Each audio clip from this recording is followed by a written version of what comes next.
ses choix. Paix ses choix. Bon, il y a femmes, c'est femmes seulement. C'est ça. C'est le ministère des femmes, donc il y a beaucoup de femmes.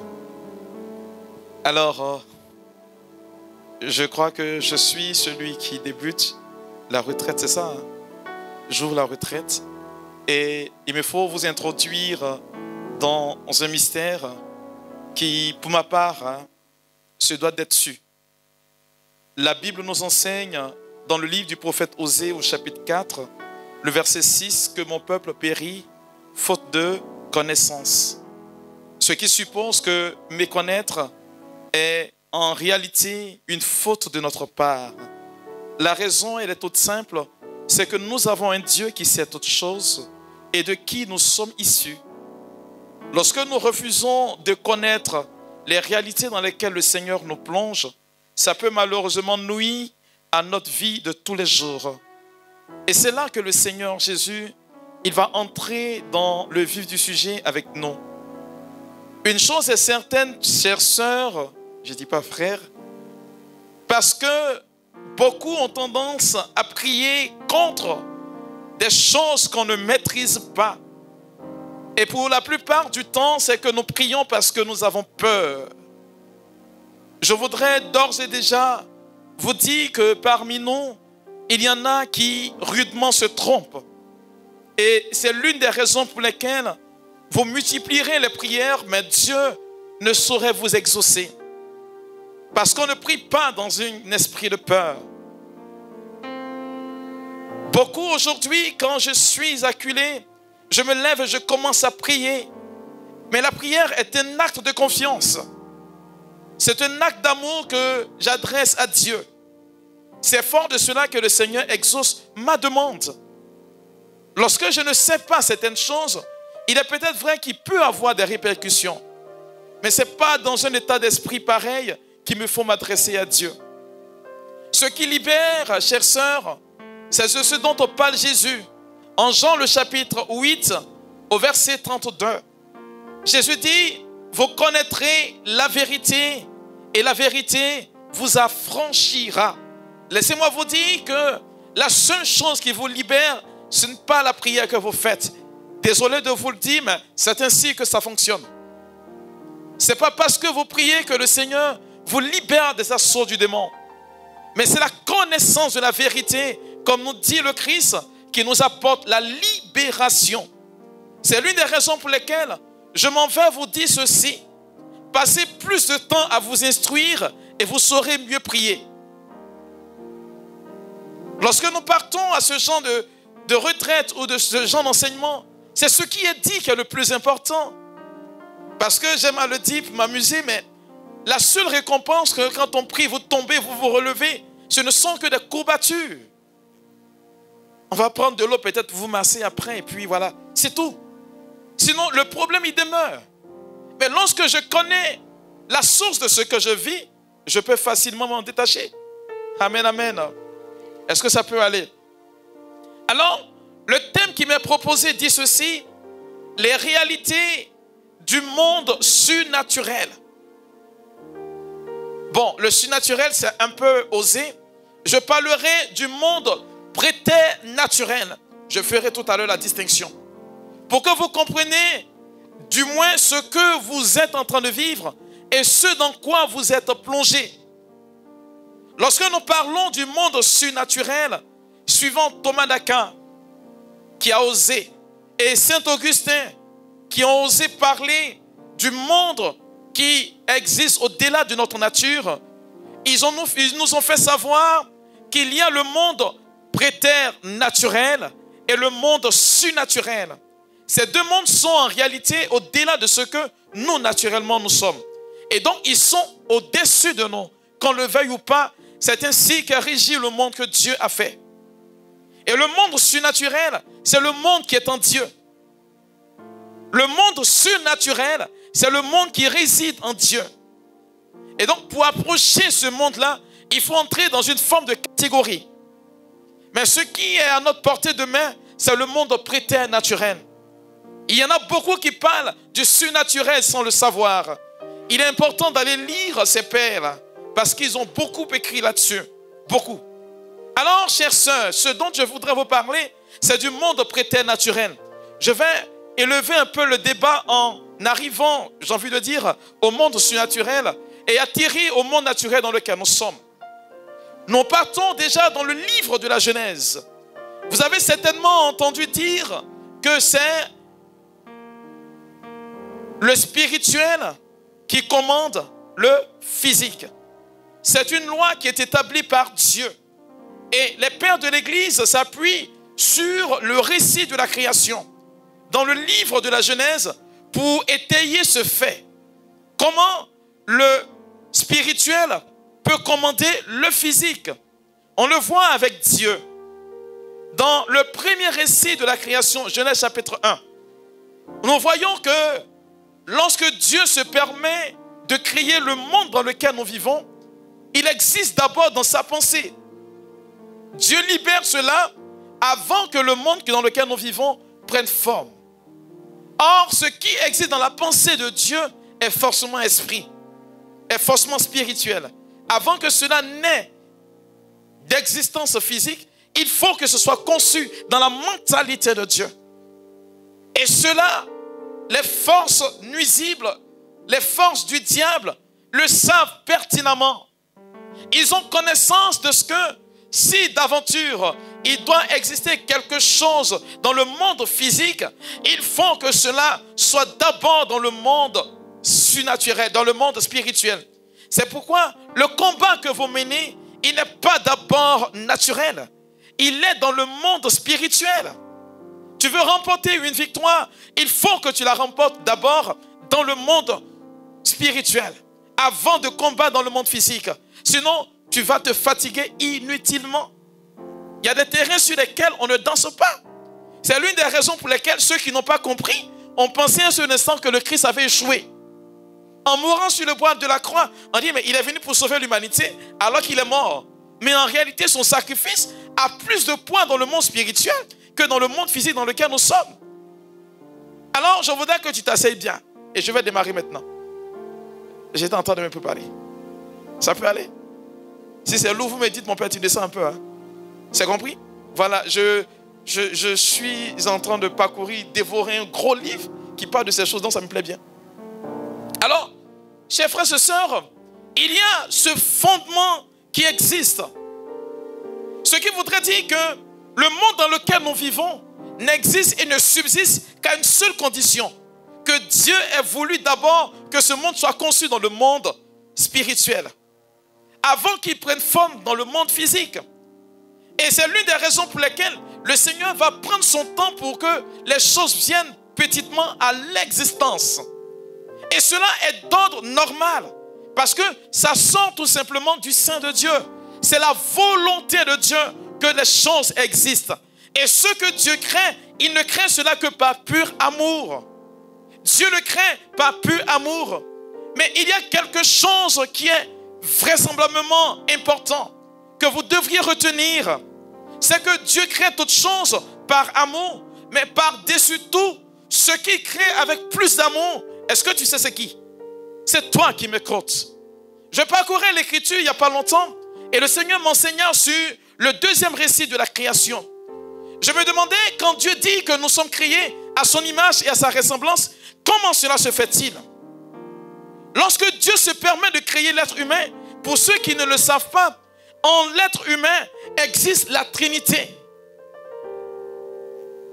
Je dis waouh. Peut-être que tu ne t'en rends pas compte, mais la Trinité existe en toi. Ou du moins, c'est la Trinité qui a concouru à ce que tu viennes à l'existence. Pourquoi? Cela s'explique dans le deuxième récit de la création, en Genèse le chapitre 2. On a dit, pendant que Dieu créa le ciel et la terre, il n'y avait pas d'homme. Alors le Seigneur va modeler l'homme à la poussière, avec la poussière du sol. Ce que la main de Dieu touche a forcément l'empreinte de Dieu. Amen, amen. Mais pour que toi tu sois créé, il y a eu ce qu'on appelle un conclave. Le conclave, c'est la réunion des cardinaux pour élire un pape. Et donc pour que tu viennes, et le Père, et le Fils, et le Saint-Esprit ont souhaité que tu viennes. La Bible nous enseigne ceci, que Dieu crée le monde au moyen de la parole. Mais toi particulièrement, il touche. En touchant ton corps, il y a l'empreinte de Dieu le Père sur toi. Mais tu ne viens pas tout de suite à l'existence parce que c'est un souhait de Dieu. Il va dire, faisons l'homme à notre image et à notre... Ce qui veut dire qu'il y a la parole qui accompagne ce que Dieu touche. Oh, on le sait bien. La parole, comme nous dit l'épître de Jean, pas l'épître, mais l'évangile de Jean dans son prologue, Jean chapitre 1er, on nous dit, et le Verbe était avec Dieu. On sait que le Verbe, c'est le Christ.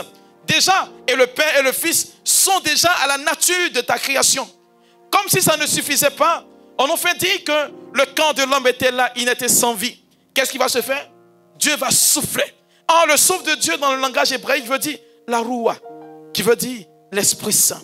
Voyez que votre composition n'est faite que purement de la Trinité. Père qui touche, Fils au moyen de la parole de laquelle tu es créé, et Esprit par le mouvement par lequel tu vis. C'est l'exception que Dieu te donne aujourd'hui. Mais lorsque Dieu crée notre monde, selon Thomas d'Aquin, qui nous parlera du monde surnaturel et du monde préternaturel, il nous dira quelque chose d'assez précis. Thomas d'Aquin va nous faire savoir qu'il y a le regard des anges sur la création, dont Denis de l'Aréopage va faire plus tard un étalage. Pour nous faire comprendre, frères et sœurs, que lorsque Dieu crée, il y a le monde spirituel qui est créé d'abord. Tout ce qui doit exister existe d'abord dans le monde spirituel. Donc Dieu crée déjà le monde angélique. Le monde des anges est créé. Et comme ce monde est créé, ensuite maintenant vient à nous le monde que nous allons vivre, dans lequel nous allons vivre, qu'on appelle communément le monde matériel. Et donc voici deux mondes qui sont, j'ai envie de dire, juxtaposés. Et dans lequel le Seigneur va nous permettre d'exister. Mais lorsque Dieu crée notre monde à nous, il nous permet d'être les maîtres de ce monde. Mais lorsque nous lisons Thomas d'Aquin, on nous dit qu'il y aura de ce que nous appelons des anges déchus, qui vont plus tard porter le nom de démons, qui vont se rébeller contre Dieu parce que le projet de Dieu n'était pas le leur. Ils vont entrer dans une forme de désobéissance et ils vont s'écarter de Dieu. Dans le livre de l'Apocalypse, lorsque on nous dit, Apocalypse chapitre 12, à partir du verset 4 et suivant, vous allez voir, chers frères et sœurs, que on nous dit, lorsque le dragon rouge-feu a commencé à poursuivre la femme et qu'il n'a pas pu la voir, on nous dit, sa queue balayait combien? Un tiers des étoiles. Sa queue balayait un tiers des étoiles. Les étoiles dans la symbolique biblique représentent ceux qui sont dans la proximité de Dieu, des anges.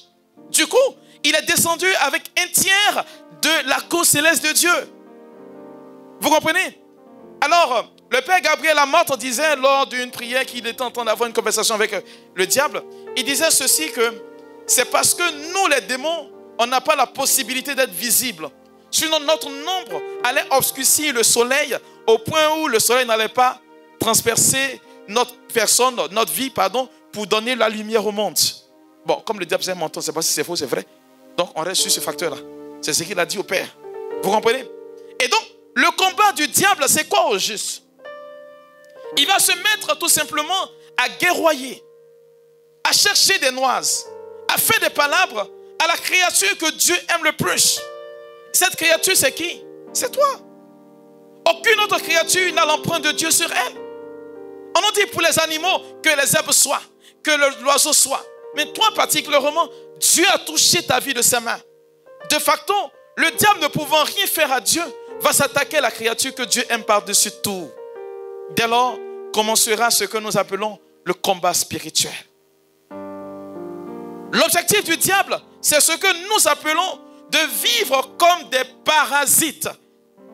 Ces démons ou ces anges déçus vivent en nous comme des parasites. Autrement dit, ils n'ont pas la possibilité d'entrer dans notre monde à nous sans qu'ils n'aient reçu l'autorisation de Dieu. Parce que Dieu créant le monde dans lequel nous vivons et le monde spirituel établit une loi selon laquelle eux, dans le monde spirituel, n'ont pas le droit d'entrer dans notre monde à nous. Et par ricochet, nous non plus, on n'a pas le droit d'entrer dans le monde de Dieu. il y a des principes que le Seigneur a établis. Mais lorsque nous partons de désobéissance en désobéissance, on brise automatiquement ces lois. Et on donne l'opportunité au diable d'entrer dans notre vie. C'est alors que, par des truchements qui ne plaisent pas à Dieu, le diable et ses suppôts vont entrer dans notre monde pour faire quoi?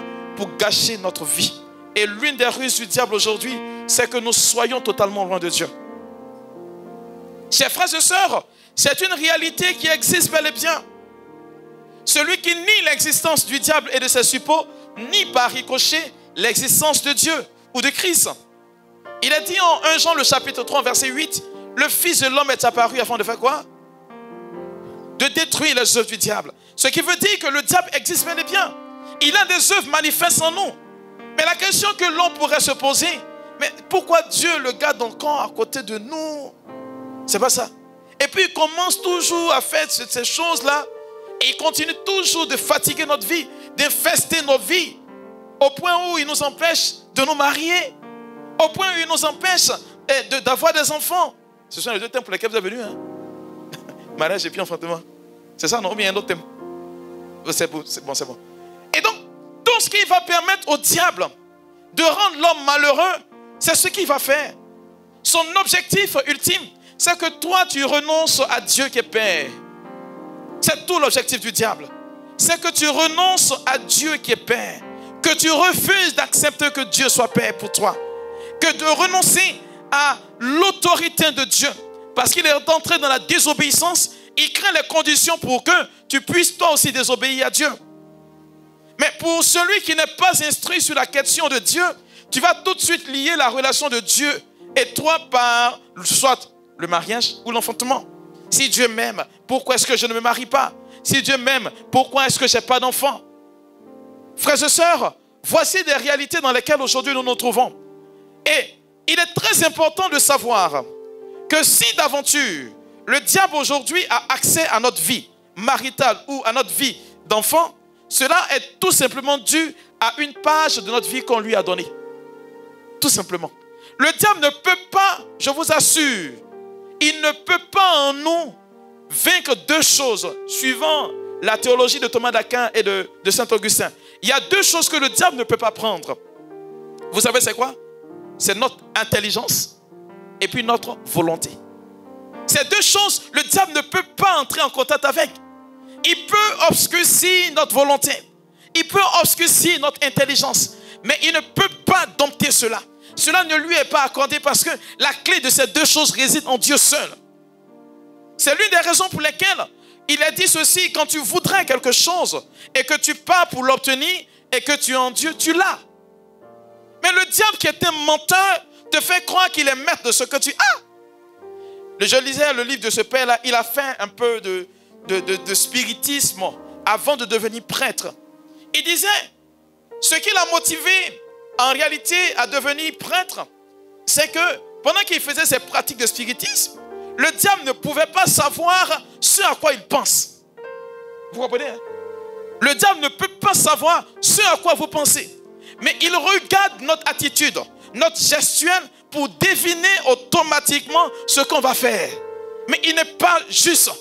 C'est-à-dire que si mon attitude gestuelle semble ne pas correspondre à ce qui est, il va vouloir se rattraper. Ce que je suis en train de vous dire, c'est que le diable n'a aucune maîtrise sur vous. Si vous lui donnez l'opportunité d'intervenir, il va agir. Et pour beaucoup qui ne le savent pas, parfois on a l'impression que comme une telle personne a fait un pacte, c'est qu'elle est damnée. Laissez-moi vous dire que c'est faux.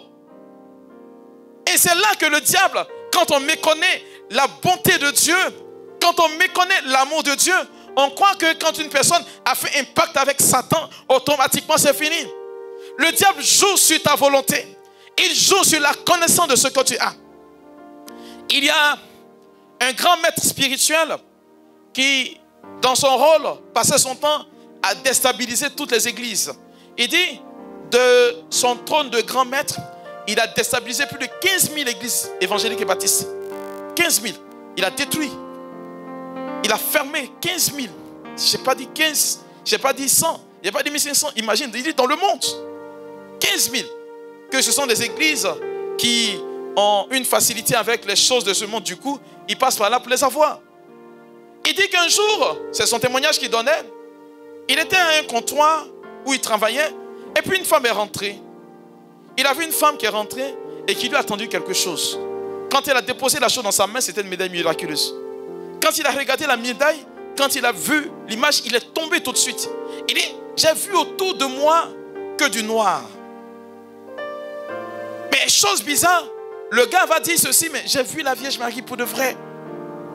Il dit, ce n'est pas une manifestation, mais c'est une apparition de la Vierge Marie. Pour de vrai, j'ai vu la Vierge Marie. Il dit, mais derrière la Vierge Marie, il voyait le Christ avancer. Et l'image du Christ qu'il voyait avancer, c'est l'image de la divine miséricorde, où les rayons sortaient du cœur de Jésus. Il dit, ces rayons le transperçaient. Ça venait jusqu'à le transpercer lui.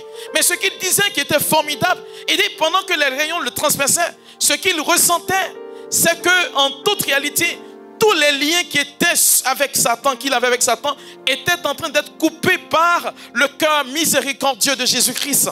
Il a compris tout de suite qu'aucun lien ne peut être maintenu avec le diable. Que le diable ment et il est menteur, il sera toujours menteur. Il a compris tout de suite qu'il ne s'agit seulement que de sa volonté pour entrer dans la bénédiction de Dieu. Il dit dès lors, il s'est coupé automatiquement de Satan. Il n'a pas eu besoin de prier d'exorcisme. Il a fait la rencontre du Sacré-Cœur de Jésus, du cœur miséricorde de Dieu. Bien-aimé, le monde surnaturel existe. Le monde préternaturel existe. Où il y a un combat entre les anges et les démons. C'est normal. Parce que c'est dans le monde dans lequel aujourd'hui nous vivons. Rappelez-vous de ce que l'apôtre Paul dit dans sa lettre aux Éphésiens, le chapitre 6 au verset 12. Il dit quoi? Vous n'avez pas à lutter contre la chair. C'est ça, non? Ni l'esprit, ni le corps. Vous avez à lutter contre qui? Qui habite où? Qui habite où? Dans le lieu céleste, ils partent dans l'air. Ils existent bien. Ils sont au-dessus de nous parce qu'ils sont dans l'air. Nous, on vit sur terre. Mais eux, ils existent bel et bien. Et leur rôle, mes frères et mes sœurs, c'est de vivre comme des parasites. Ils viennent infester tout simplement notre cœur et transformer ce que nous avons comme volonté pour que nous ne puissions pas entrer dans la phase de notre bénédiction. Pour nous faire croire que parce qu'il y a telle chose, nous ne pouvons pas être bénis. Mais la réalité, comme je le disais tantôt, si vous savez ces choses, vous allez voir que vous allez commencer à vous moquer de Satan. Et si vous commencez à vous moquer de Satan, vous affaiblissez son action sur votre vie. Alors, ces soi-disant forces anti-mariage, forces anti-enfantement, n'existent que parce que nous leur donnons la possibilité d'exister. Je vous assure.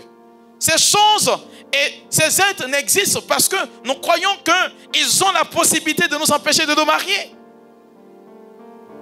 Laissez-moi vous dire que tu crois follement en quelque chose, la chose aura un impact sur ta vie. Mais ce qui est au-dessus de tout cela, c'est qu'ils existent, mais ils n'ont pas plus d'impact que leur existence.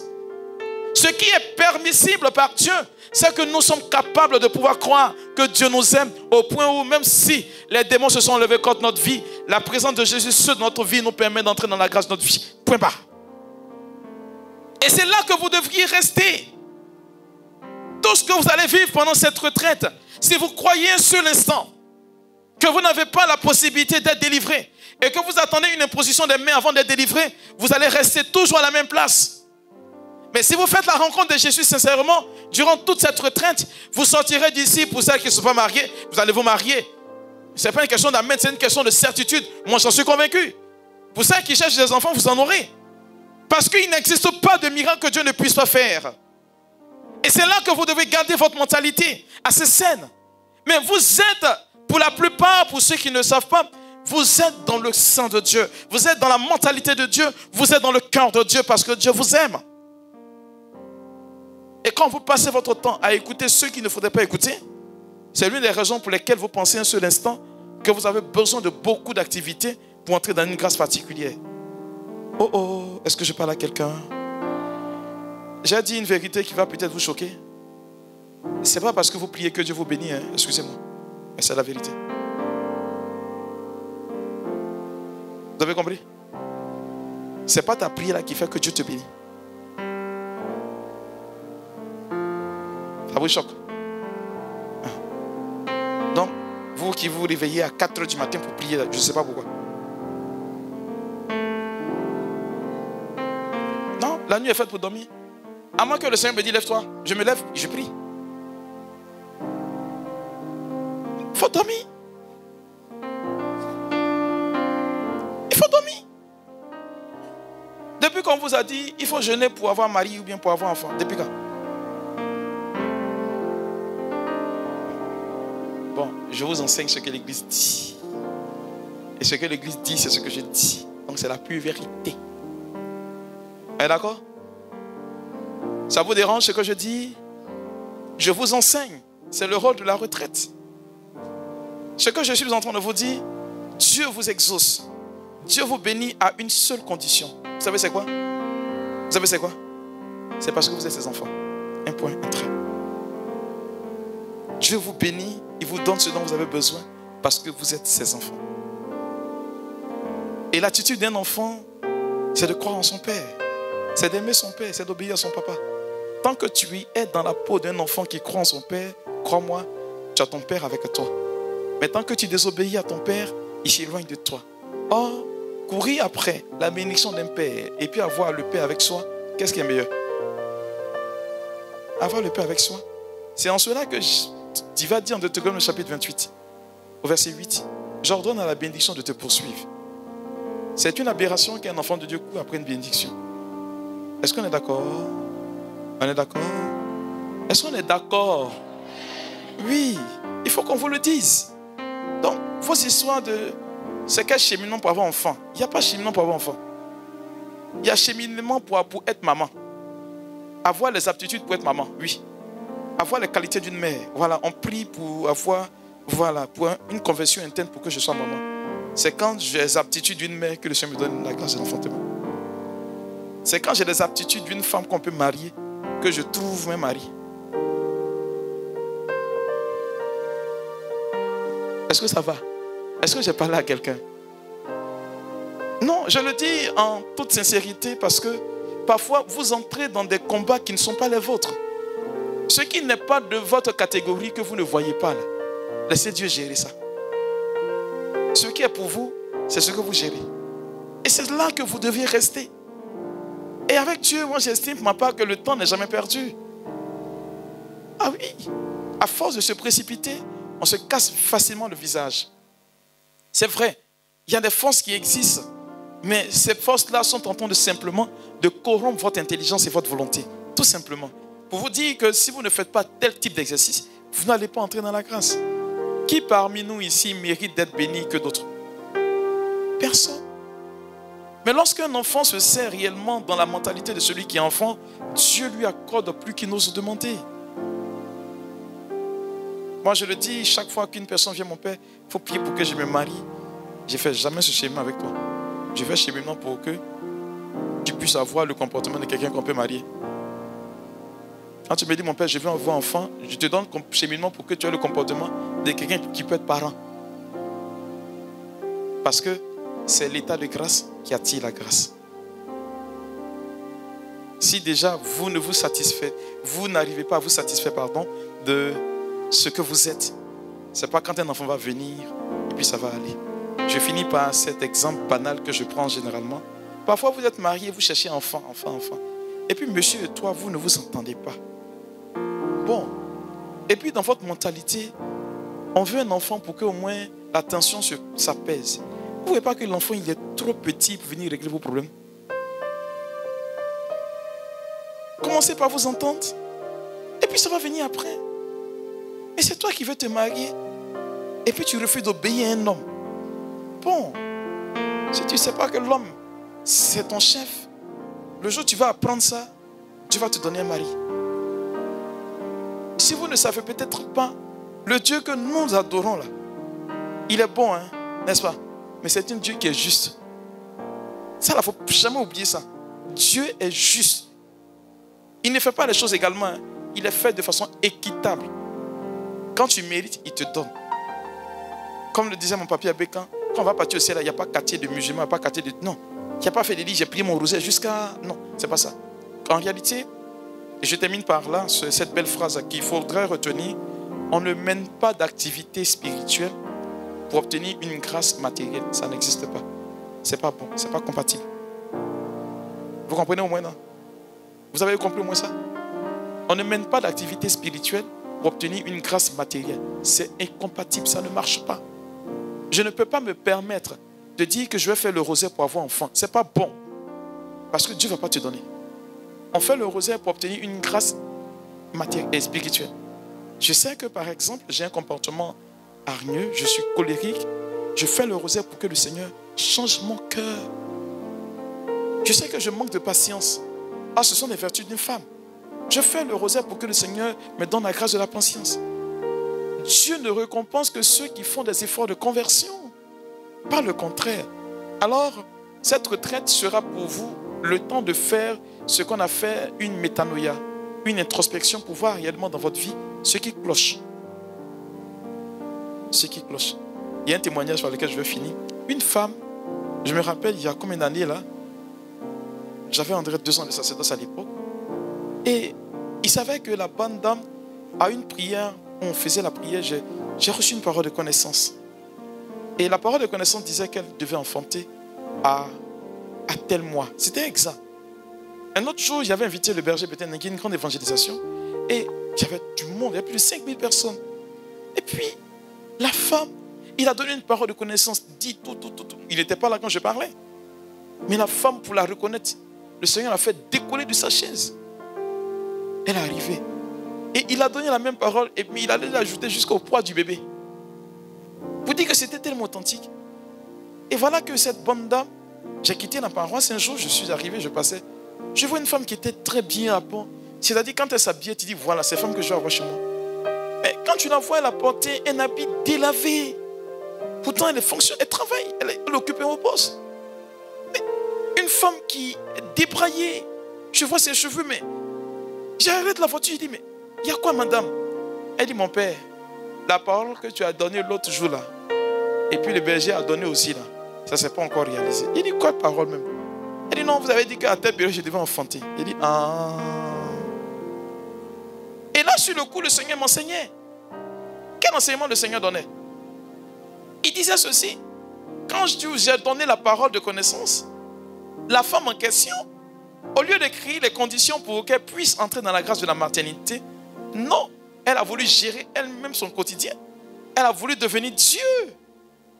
Elle s'est dit que si je dois enfanter au mois d'août, par exemple, et que la parole était donnée, j'ai envie de dire 9 mois auparavant, il faut qu'à cette période, je parte avec mon mari et que 9 mois jusqu'à ce que j'arrive, je vais te donner un enfant. Et je lui ai dit, tu sais quoi? En réalité, tu n'es pas entré dans la grâce de la parole de connaissance. Parce que le fait de l'enfantement ne dépend pas de toi. Ça dépend que de Dieu seul. Est-ce que tu as pris la peine d'aimer ton mari, d'être attentionné à ce dernier, de vivre comme une femme, une épouse heureuse? Mais non, tu as vu en ton mari un faiseur de bébé. Et non pas quelqu'un que tu devrais aimer. Quelqu'un que tu devais chérir, attendrir. Voilà pourquoi le Seigneur ne t'a pas donné. Elle dit, ah bon? J'ai dit oui. Je lui ai dit, quand le Seigneur libère une parole, il y a la prophétie qui est annoncée et puis il y a le temps de la réalisation de la prophétie. Quand tu n'entres pas dans la mentalité de Dieu, la prophétie devient pour toi un temps indéterminé. Mais quand tu entres facilement dans la mentalité de Dieu, ça devient pour toi le rapprochement de certaines choses. Et c'est là que le diable, avec ses suppôts malheureusement, vient pour obscurcir notre intelligence. Vous voyez? On ne court plus pour plaire à Dieu, mais on court plutôt pour avoir ce pourquoi nous prions. Or, c'est quand je plais à Dieu qui m'accorde ce dont j'ai besoin. Voilà ce que j'étais en train de vous partager aujourd'hui. Et je prie que pour ce que vous êtes venus chercher, que le Seigneur ne vous donne pas. Dites amen au moins. Mais qu'il vous surprenne davantage. Que Dieu vous bénisse.